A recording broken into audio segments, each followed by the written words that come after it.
Welcome to Hyderabad staff నాన్నకి. ఈరోజు విజయవాడ నుంచి నేర్చుకొని ఈరోజు బయటకు వెళ్తున్నారు వేణు గారు. ఆయన అనుభవం తెలుసుకున్నాను. నా పేరు వేణుగోడు విజయవాడ నుంచి వచ్చాను.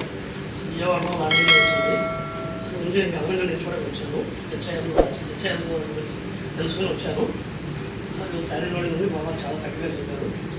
అన్నీ నుండి మేము చూపించి నేర్పించారు. టెక్నికల్గా ఎలా చేసుకోవాలి, ఏమేమి చేయాలి, కెమికల్స్ ఏ విధంగా వాడుకోవాలి, అది చాలా చక్కగా వివరించారు. చాలా బాగా చెప్పారు. నాకు బాగా అర్థమైంది. యోగంలో బాగా మెరుగ్గా ఉంది. వారికి నాకు కృతజ్ఞతలు. Thank you sir. ఇంతకుముందు కంటే ఇప్పుడు కొత్తగా నేర్చుకున్నారు కదా, మీరు చేసేదానికంటే మళ్ళీ కొత్తగా టెక్నాలజీ నేర్చుకున్నారు కదా. కెమికల్స్ ఎలా వాడాలి కొత్తగా నేర్చుకున్నాను. సరే, మా ఇంటి తరపు నుంచి 100% ఎనీ టైం సపోర్ట్ ఉంటుంది. Thank you sir.